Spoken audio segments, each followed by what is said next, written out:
بسم اللہ الرحمن الرحیم۔ سلطان صلاح الدین ایوبی کی تاریخ۔ سلطان صلاح الدین ایوبی سے پوچھا گیا، آپ کو کبھی ہنستے ہوئے نہیں دیکھا۔ سلطان صلاح الدین ایوبی نے تاریخی جواب دیا، فرمایا ڈرتا ہوں کہ روز قیامت اللہ تعالیٰ پوچھے گا، بیت المقدس غیروں کے قبضے میں تھا اور تم مسکرا رہے تھے۔ اللہ اکبر۔ سلطان صلاح الدین ایوبی 1138 عیسوی میں موجودہ عراق کے شہر تکریت میں پیدا ہوئے۔ ان کی زیر قیادت ایوبی سلطنت نے مصر، شام، یمن، عراق، حجاز اور دیار باکر پر حکومت کی۔ سلطان صلاح الدین ایوبی کو بہادری، فیاضی، حسن اخلاق، سخاوت اور بردباری کے باعث نہ صرف مسلمان بلکہ عیسائی بھی عزت کی نگاہ سے دیکھتے ہیں۔ سلطان صلاح الدین ایوبی کو فاتح بیت المقدس کہا جاتا ہے، جنہوں نے 1187 عیسوی میں یورپ کی متحدہ افواج کو شکست دے کر بیت المقدس ان سے آزاد کروا لیا تھا۔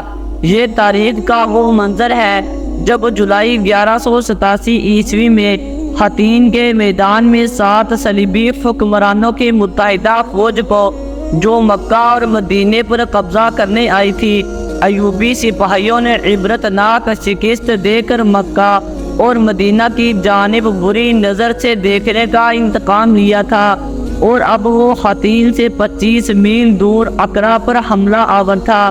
سلطان صلاح الدین ایوبی نے یہ فیصلہ اس لیے کیا تھا کہ اقرا صلیبیوں کا مکہ تھا۔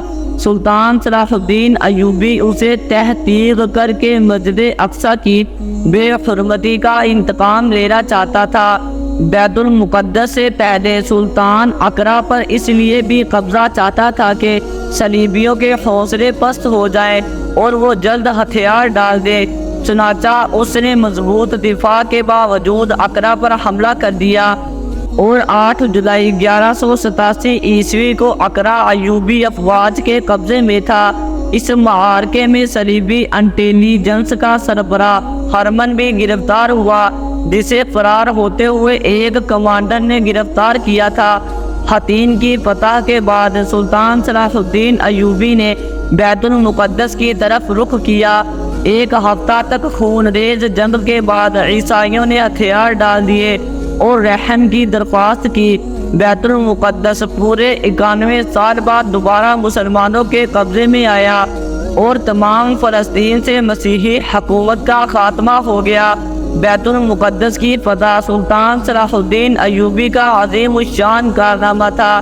اس نے مسجد اقصی میں داخل ہو کر نور الدین زنگی کا تیار کردہ منبر اپنے ہاتھ سے مسجد اقصی میں رکھا۔ اس طرح نور الدین زنگی کی خواہش اس کے ہاتھوں پوری ہوئی۔ سلطان صلاح الدین ایوبی نے بیت المقدس میں داخل ہو کر وہ مظالم نہیں کیے جو اس شہر پر قبضے کے وقت عیسائی افواج نے کیے تھے۔ سلطان صلاح الدین ایوبی نے فدیہ لے کر ہر عیسائی کو امان دے دی، اور جو غریب فدیہ نہیں ادا کر سکے ان کے فدیے کی رقم صلاح الدین ایوبی اور اس کے بھائی ملک عادل نے خود ادا کی۔ بیت المقدس پر قبضہ کے ساتھ یروشلم کی وہ مسیحی حکومت بھی ختم ہو گئی جو فلسطین میں 1099 سے قائم تھی۔ اس کے بعد جلد ہی سارا فلسطین مسلمانوں کے قبضے میں آ گیا۔ جب بیت المقدس پر قبضہ کی خبر یورپ پہنچی تو سارے یورپ میں کہرام مچ گیا۔ ہر طرف لڑائی کی تیاریاں ہونے لگی۔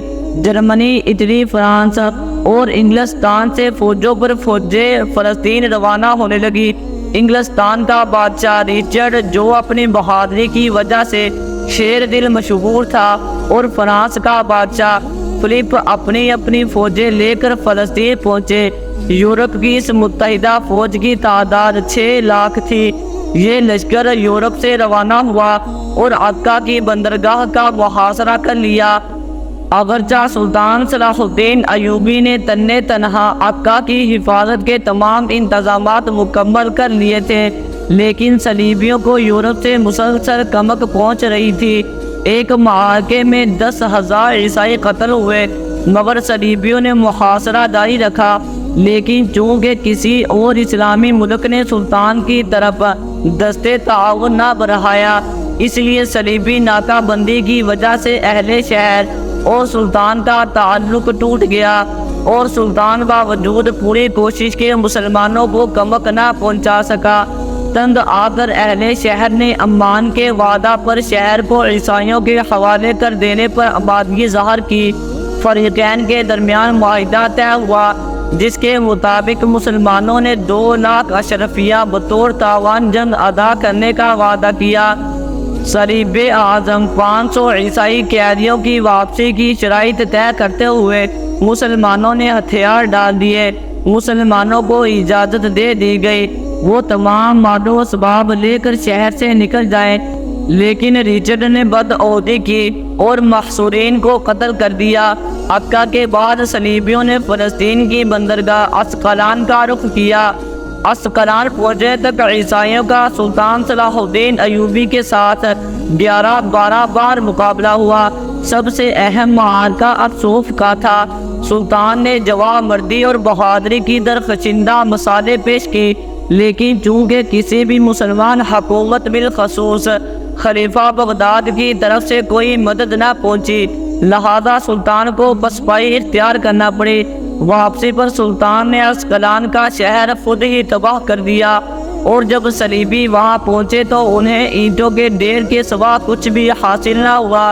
اس دوران سلطان نے بیت المقدس کی حفاظت کی تیاریاں مکمل کی، کیونکہ اب صلیبیوں کا نشانہ بیت المقدس تھا۔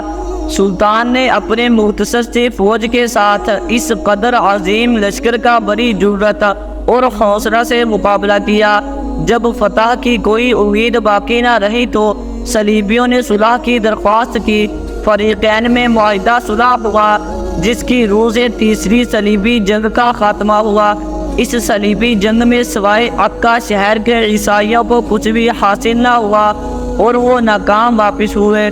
ریچرڈ شیر دل سلطان کی فیاضی اور بہادری سے بہت متاثر ہوا۔ جرمنی کا بادشاہ بہتے ہوئے دریا میں ڈوب کر مر گیا، اور تقریباً 6 لاکھ عیسائی ان جنگوں میں کام آئے۔ تیسری صلیبی جنگ میں سلطان صلاح الدین ایوبی نے ثابت کر دیا کہ وہ دنیا کا سب سے طاقتور ترین حکمران ہے۔ مسیحیوں سے صلح ہو جانے کے بعد سلطان صلاح الدین ایوبی نے عیسائیوں کو بیت المقدس کی زیارت کی اجازت دے دی۔ 599 عیسوی میں سلطان صلاح الدین ایوبی کا انتقال ہو گیا۔ آپ کو شام کے موجودہ دارالحکومت دمشق کی مشہور زمانہ اموی مسجد کے نواح میں سپرد خاک کیا گیا۔ سلطان صلاح الدین ایوبی نے کل 20 سال حکومت کی۔ موجودہ دور کے ایک انگریز مورخ پول نے بھی سلطان صلاح الدین ایوبی کی تعریف کی اور لکھتا ہے کہ اس کے ہم عصر بادشاہوں اور اس میں ایک عجیب فرق تھا۔ بادشاہوں نے اپنے شاہ و جلال کے سبب عزت پائی۔ فی زمانہ امت مسلمہ میں دور دور تک ایسے حکمرانوں کی جھلک بھی نظر نہیں آتی۔ فلسطین کے موجودہ حالات کو دیکھتے ہوئے ایک اور ایوبی کی اشد ضرورت ہے۔ امید ہے کہ آپ کو ویڈیو اچھی لگی ہوگی۔ ویڈیو اچھی لگی ہے تو ویڈیو کو لائک ضرور کر دیں اور چینل کو بھی سبسکرائب کر دیں، تاکہ اس طرح کی انفارمیٹیو ویڈیو آپ کے پاس بر وقت پہنچتی رہیں۔ شکریہ۔